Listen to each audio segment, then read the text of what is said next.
Welcome. It is Tuesday, and so it's usually lunchtime learning, but today is primetime learning. And unless you've been living under a rock, and I think I said that before, you've probably heard the news that Megan Thee Stallion and Klay Thompson have broken up. And while there's a lot of conversation and commentary around relationships, et cetera, et cetera, et cetera, um, I think there's another perspective that we can take. And if you're a founder, an entrepreneur, you definitely want to make sure that you tune in.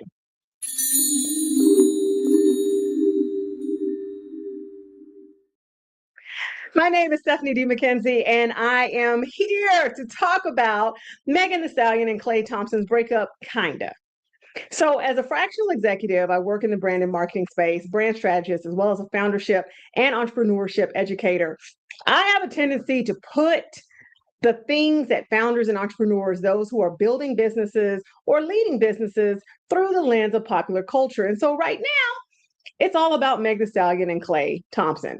And, there's so many things that are being said. And I've said my piece, especially as someone who's been a relationship coach professionally for about the last 15 years. I've said a lot about that angle, but there's so many more things that we can get into. And I really want us, especially if you're a founder, especially if you're an entrepreneur, I really want you to understand and take some different lessons from this. Before I get too far into this, today's live stream is brought to you by the COE and our How to Entrepreneurship Lab, which was on April 22nd. We actually have a new lab that's coming up that discusses wealth patterns and cash flow and how your mindset could be stopping you. And that's happening on May the 7th. Additionally, as we always do, we want to give a shout out to those who support us, tractionista.com, as well as the Vault in East Texas. And I believe that's the vaultaesthetics.com. So anyway, there's so many things. So I hope you got your pen and paper or your laptop or however you take notes out. And I hope I can get this hair out of my eye. Okay, great. I'm like blind as you're watching me, people. What's happening here? But I really want to talk to you about hey, and the attractionista herself, and also the founder. Y'all, can I let y'all in on a secret? She's also the founder of Black Moon Rituals. I hope that's okay to share at blackmoonrituals.com. And it's a really amazing story about how she's launching this platform for those of you who are learning and evolving on your spiritual journey, how you can get rituals that support you throughout the day, everything from meditation to affirmations and everything else in between, above and beyond what you could possibly conceive that you need. So check it out, blackmoonrituals.com. So I definitely want you to take note of some of the lessons that are coming through because everyone has an opinion, right? I'm sitting here talking to you on a live stream about somebody else's relationship. And one of the things that I've said is that people always say, well, why are people so vested in other people's relationships? Well, let's start there first, because when people are happy, and if you're a happy person, right, if you're a whole or healing person, you like to see other people happy. Oh, what? And if you're a fan of Megan, or if you're a fan of Klay, or if you're a fan of love, you get excited. You got excited about the idea that these two people had come together and they were happy and they were building a life together, and et cetera, and et cetera, and et cetera. And so because of our connections to celebrities, aka parasocial relationships, sometimes we take that into ourselves. Like, look, there is a beacon of hope here, right? Different than when Russell and Sierra got together and everybody started praying Sierra's prayer if they wanted a Russell in their life. It's no different, because this is an opportunity for us to publicly see that, somebody's winning. Somebody's experiencing the love that I want to experience. Somebody is having the they're getting the attention, they're getting the care that I would like to get. And I'm going to say there's nothing wrong with being excited about that. I think if you become obsessed with it, well, that's a whole different conversation. Y'all, I am literally fighting for my life with this hair. Pieces just keep falling into my eye. Shout out to my stylist, Monica Johnson. Anyway, so It's not uncommon for us to feel that way. And again, if you're, I don't care who you are, if you're a celebrity or not, if things are going well in your life and you're winning, I'm excited for you. I'm rooting for you. We were all rooting for you. No, I'm rooting for you. One of my favorite things is to see people win. So why wouldn't I be excited about that? It seemed like they were very happy. Again, in this world where those who what do I say? That the lesser are always louder. The people with the dysfunctional relationships really, really loud. The people that, aren't necessarily winning, very, very loud. So in a world where you can actually see something that brings you joy and looks to be bringing somebody else joy, yeah, you're supposed to be excited about that if you're a healthy, happy person. Point blank, period. And there's no blame or shame in that, right? But I want to really get, because remember, y'all, I'm brand strategist and educator. So we need to look at this from more than the relationship angle. Now, I'll take a minute as a relationship coach and say, listen, despite what they have going on, and I even said this over on my TikTok, do not let that spin you into some all people aren't, all women, all men. Don't spin yourself into that.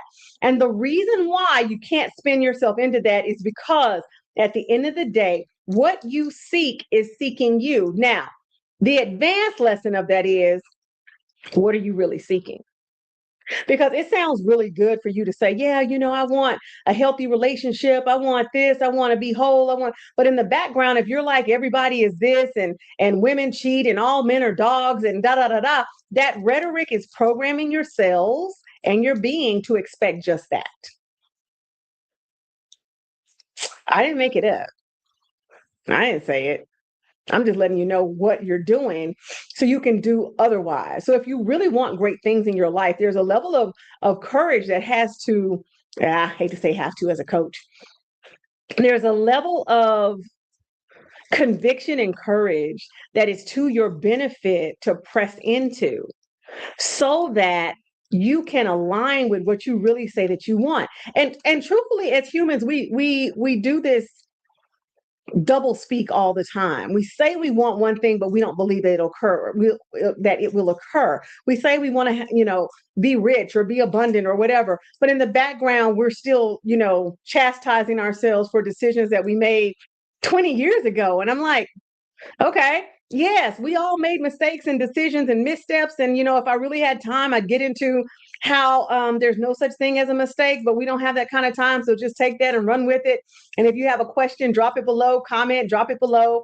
I do want to ask you to share this one out because I feel like it's going to be pretty meaningful. And you might get to see my little doggy make an appearance because he's right here if you ever see my arm just kind of go down and start moving weirdly, because he's right here. Y'all, everybody say hi to Dane. All right. So again, because we're seeing now here's the caveat. So you're seeing this relationship, right, go from private to public. And when this particular relationship, I'm talking about Megan Thee Stallion and Klay Thompson's relationship, went public, it was very public.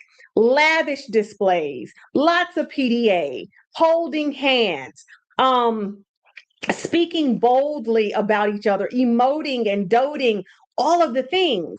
And so because we have in our minds expectations of what certain things look like, we begin to align that. They're so consistent. Oh, he said this in social media. Oh, he's a good man, Savannah. And the challenge with that is public displays do not a relationship make. Let's think about how many times we've seen people that were allegedly giving us the blueprint, right? Like they're supposed to be hashtag relationship goals, only to find out, oh, well, they're getting divorced. They've built a whole brand on their relationship and how perfect it is and how well they fit together. And then when they get divorced, everybody's like, oh my God, I can't believe that happened. Because we put a lot of value on the public display. Now, what does that mean? What does that mean for business owners? What does that mean for founders? That means that oftentimes you are told that you've got to be more visible, be more visible, be more visible, be consistent, right? If my good sis Jada West was here, and you can check her out over on YouTube as well as TikTok. I believe she's the Jada West, or possibly just Jada West, but she would tell you about consistency and finding your rhythm, and all of that. And this is what we tell business owners, and when I say we, I mean professionals, advisors, mentors, people that are paid to support business owners. We say, become more visible, because there's a belief, there's a hair on my lip, y'all. Mm. Mm. It's the thing about going live. You really can't hide anything. Like, I'm not going to jump cut this. Like, you're just going to get it how I'm giving it to you. So there's a belief that whatever you're putting into the public is what's going to work best for you, right? It's what people are going to align with. It's the images that they're going to see, right? It's going to create a belief and a connection that they know you. And this is the problem with social media, and I've said this a million times. As someone who speaks a lot on business, imagine my shock and surprise when I met people who thought all I do is sit in my house and talk about business. And I'm like, are you insane or stupid? Like, in what world would I just be sitting here talking about business for my whole life? Like, I never leave the house. I just sit in here and I talk about business and winning and brand development and brand strategy and clients. And I'm like, that's stupid. But what you show is what they see, right? And what they see is what they know. So if every time you see me, I'm talking about business, your human brain, my human brain, is programmed to say, oh, well, that's the totality of what that is.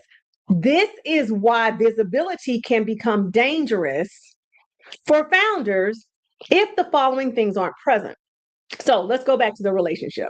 This relationship was very public displays, emoting and doting, PDA, all the things. It checks all the boxes, right? Only to get into the background of this thing, allegedly, by a little snippet from, Meg, that there may have been some dysfunction. Well, all relationships have some dysfunction. But if your relationship is dysfunctional, 9 times out of 10, 23 out of 24, 20 out of 24 hours, yeah, then you might need to see somebody, or you professionally, or you might just need to see somebody else. Sorry. Not sorry?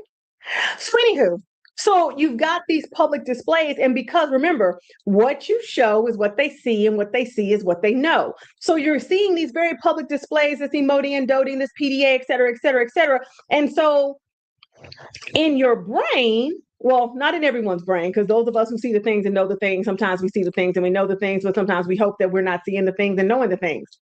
If you know, you know. But for many, you're what you see is what you know.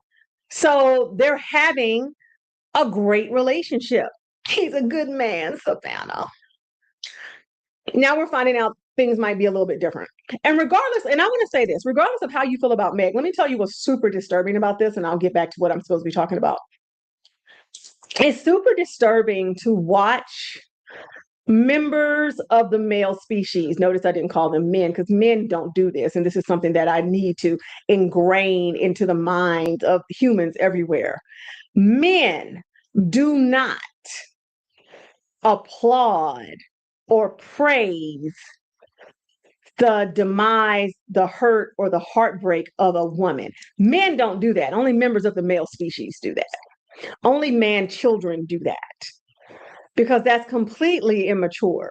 Like, as your fellow human, even whatever opinion you have of her, I'm almost of the standpoint that if you can't say something nice, don't say anything at all. We've seen this before, and this is, what kind of sucks about patriarchy is that the woman will be crucified.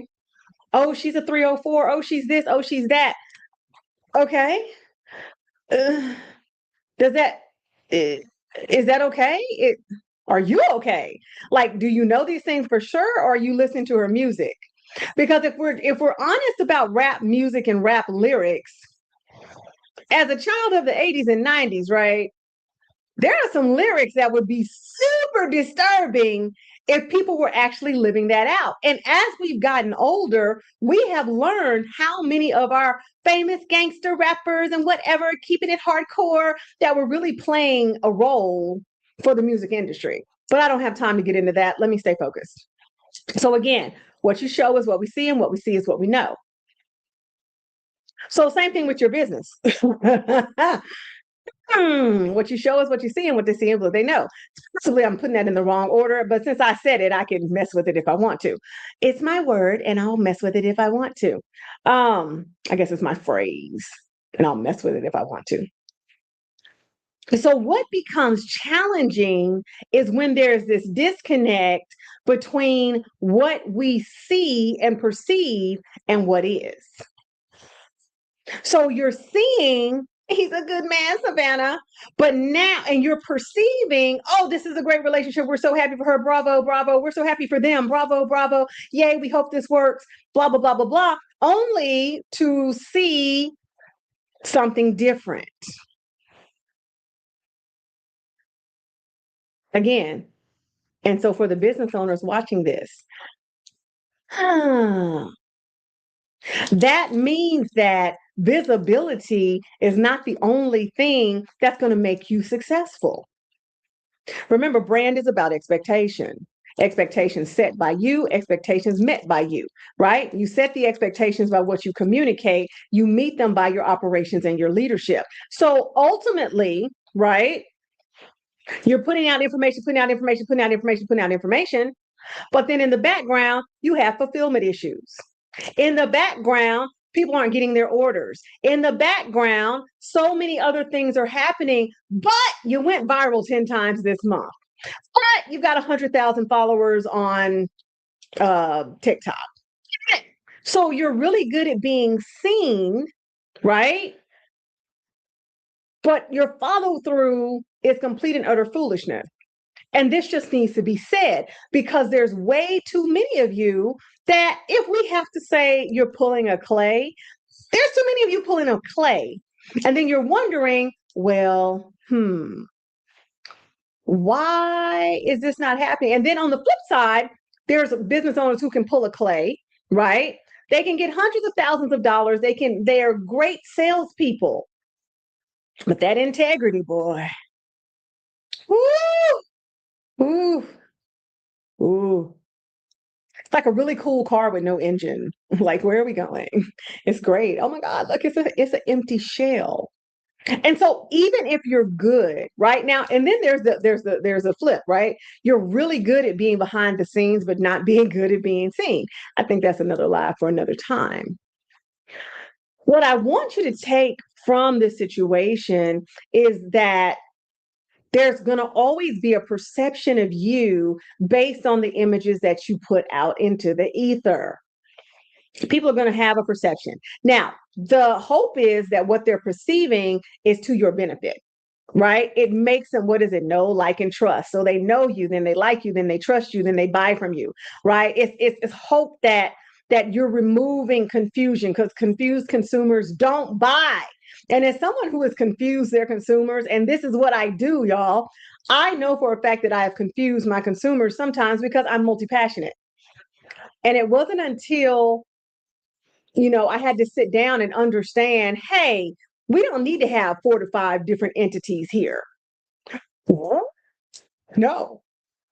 We can have one entity that right now in 2026, we're calling it a flywheel, but we can have one entity that we're anchored into. We absolutely can do that. Am I sweating? I don't think so. I think I got a little heavy handed with the one size. Shout out to one size. Side note, that powder melt situation, top tier. Yes. Oh, yes.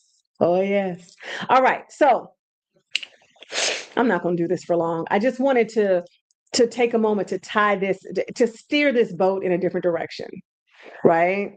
Now, I'm going to put on my relationship coaching hat for just a second for those of you who need that.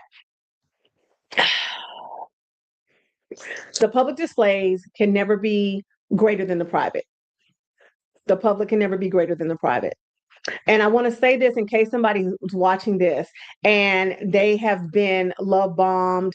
And there's a lot of things we could call it, right? They've been love bombed, manipulated, um, emotionally abused to a certain degree through a relationship that looks amazing in the public, but privately, it is literally your private hell. And I just want to say to you, as someone who's been a professional relationship coach for at least 15, possibly going into my 16th year, that's not right. And so if you feel some type of way and people are like, oh my God, but y'all look so cute. Oh, you make the videos. Oh, you da, da, da, da, da, da.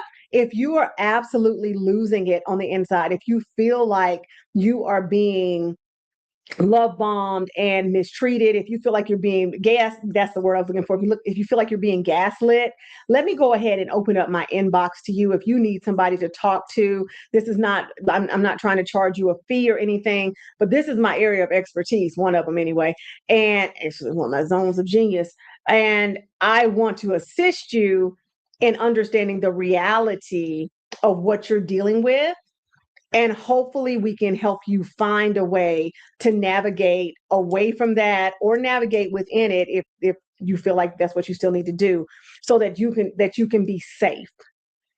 Um, this past Saturday, I was honored to be on a panel at an event, and there was a conversation that came up around DV.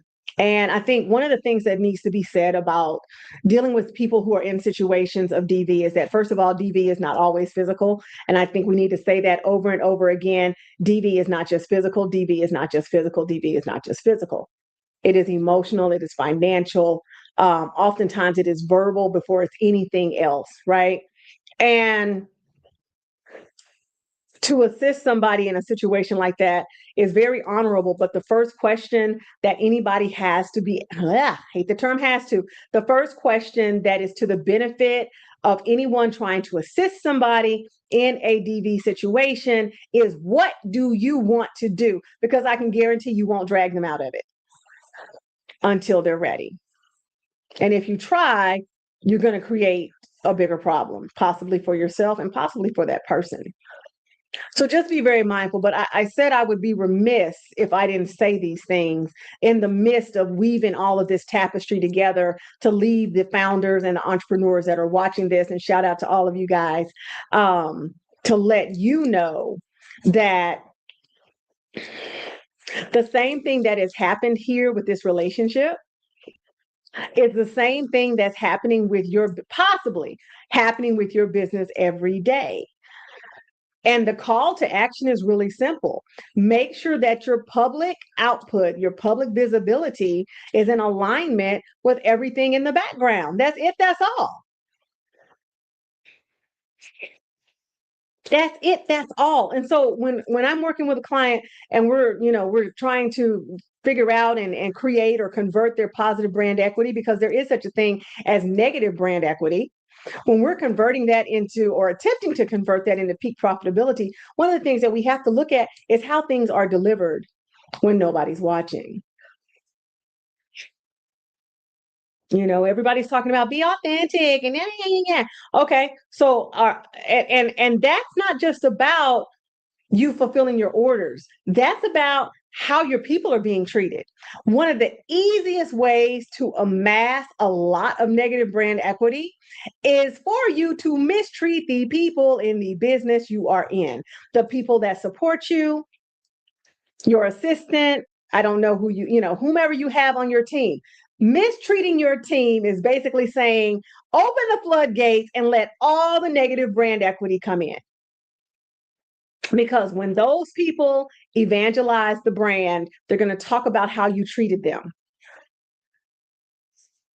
And even though I haven't named the organization, I have been very vocal about the toxic workplace that I endured not too long ago, which unfortunately is supposed to be an organization that empowers women. Imagine my shock when I'm being bullied and disempowered on a weekly basis. Shocking. And I know some of you know me personally. I'm not the type of person to be bullied. That's not kind of how I roll. But it was absolutely shocking. Absolutely shocking. So if you take anything from this on the business side, right? Understand that that public display, oh, we bought a house, oh, we did this, oh, we did that. Yes, those things, absolutely sincere. But there's more to it. There's more to it. And at the end of the day, we used to say your audio needs to match your video, right? But in these days, it's like, well, what you say and what you do need to line up, right? And I think that's easier now because in the world of social media, audio, video, okay, what? Yeah, it's all social. Yeah, it's all public facing. It's not. When you're public facing, that's one thing. But what's happening when we're facing each other? What's happening when it's just us in the room? And like I said, regardless of how you feel about Megan Thee Stallion or Klay Thompson or how you feel, et cetera, about relationships and parasocial connections and yada, yada, yada, regardless, this is the lesson. If it was Tina Campbell and her husband, if I wanted to talk about them, which I don't, so I would extract a lesson from that. So the lesson simply is make sure that what you're showing people, right, has a through line that ends with you being in alignment. Just be congruent. Be congruent. If you want to sit on Rihanna's internet and talk about empowering women and mental health, let's not be in the background tearing people down, disempowering women. And that's incongruent.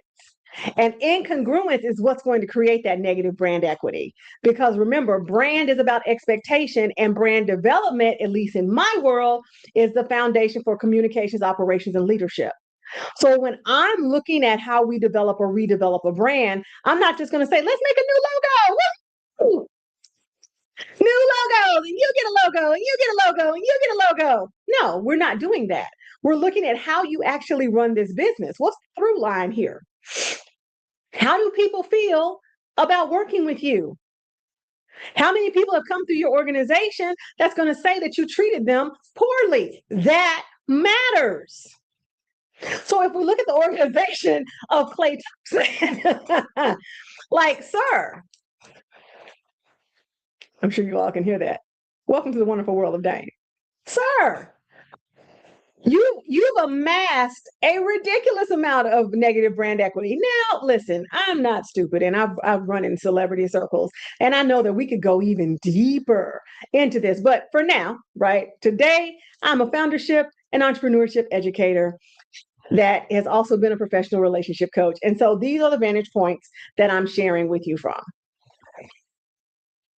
Yay. And so this is a reminder for some and possibly an admonishment for others. If you love being visible, if you love getting that sale, and this is something that I had to learn early in my career. At some point, I really loved closing business and I really loved getting a sale, but hated doing the work. Hated it. And it's okay if you hate doing it. That's why you got to delegate it. That's why you got to bring on team members and not treat them like crap. And not pay them while you stunt. Like, Stephanie, who are you talking about? I'm talking about a myriad of people. Okay. The external and the internal narratives need to be aligned. And if for some reason you look at your business and you say, man, okay, Stephanie, I'm feeling some type of way, like I feel like, hit dogs will holler, right? I feel like we've gotten away from it. If you feel like you're constantly making excuses as to why things are not going the way that you feel, if you feel like things are running amok within the organization, you feel like things are running amok external to the organization, if you feel like you really just need to rein some things in, absolutely. Comment founder to learn more about what we do and what we can do for you. I'm happy to talk to you about that. We have so many levels of and options to serve because I understand what it's like to be in the early phases. I understand what it's like to be in pre-launch. I understand what it's like to be growing. I understand what it's like to just need different resources. And as much as I hate this word, God, please retire the word pivot in 2026. Uh-oh. Where'd y'all go? There you go. I understand all of those things. And now we even have access to funding through another relationship. So that's why I said we're ultimately a flywheel. You can come into the COE and learn, and then you move over to possibly Founder Mind or some of our other programs. And then, you come over and I get to be your fractional or your coach, and we get to work one-to-one. And so there's a lot of opportunities here. And because I know you guys are going to ask, if you love my glasses, make sure you check out buymyzennies.com. But I would love, let me check out the comments really quickly. Cool, cool, cool. Can't post comments to some location. Okay. Well, I'm going to show this. Hey, I would love to talk to you. I know some of you are in a season where you just feel like, man, I can't afford this. I can't afford what I'm doing, et cetera, et cetera. Okay, cool. Well, guess what? Your first conversation with me is free. And honestly, sometimes we can do so much damage in that first conversation. You don't need another one. You get clarity, you get uplifted, you get whatever it is that you need, and you go off, you get some actionable steps, and you go off and you do the things. But if that's not you, then, Founder Mind starts at $97 a month. So nevertheless, there's so many ways that we can serve you. If that's something that you need, you do not have to suffer. You do not have to struggle. If you've been saying, man, I really wish things were different in my business. I really wish things were different in my career, in my life, et cetera, et cetera, et cetera. Listen, sometimes you just need to talk it out. And you don't need to talk it out with people that are going to say, oh, yeah, you got this. Listen, I'll be the first one to tell you, sometimes you don't got this. But the moral of the story today, the moral of the story today is that we want to make sure that whatever we're putting out in public actually is the real deal. We want to make sure that we're aligned with through visibility and value, and ultimately that the external and the internal keep that same energy. I'm tired of seeing people be amazing on social and everything looks all pristine and everything, but then in the background, they're not on their A game. And I think one of the biggest things for me is that they're mistreating their people, and that's not okay. That's not okay. And so if you're a founder, you're a leader, and you're watching this, I hope you found some sort of value in this information. I hope you found some sort of value in what I'm sharing with you guys. And I cannot wait to tell you about my new project. There's so much going on. But listen, we are in the beginning of the second quarter, right? January, February, March, April. Yeah. So we're in the beginning of the second quarter. Listen, again, let me say, stop struggling. Stop struggling. You don't have to struggle through this thing. If you've been feeling like there's a change in the air for you, allow me to invite you to accept that, to receive it, right? And then also ask a very meaningful question. And that question is going to be, what does what I desire require of me to acquire it? Let me say that for you again. What does what I desire? So you're looking at this situation, you heard me talking, you say, hey, you know what? I really want to be more on my A game. You know what? I really want to make sure that how I'm showing up externally is how we're showing up as an organization. If you're a solopreneur, as a team, whatever, internally, I really want to make sure that my audio and my video match, but ultimately that my external, my internal, that what we say and what we do are congruent. If that's something that's important to you, then go back, right? That's why I hate vision boards. It's a whole different live, y'all. Shh, I won't talk about it. But go back to that desire and sit with it and ask, what does what I desire require from me to acquire it? I guarantee that you'll get answers. And if I'm really, if I'm really close to you, you might look up and I've slid in your DMs with an answer, because I do that. And I've decided that, you know what, I'm not going to police it. I'm just going to release it. And then whatever happens, happens. But nevertheless, as we always say with all of these celebrity things, regardless of the lens that we put it through, the context that we take from it, and the lessons that we share, we wish everybody involved the best. And so with that, I think we call it a night. Thanks for being here. Bye.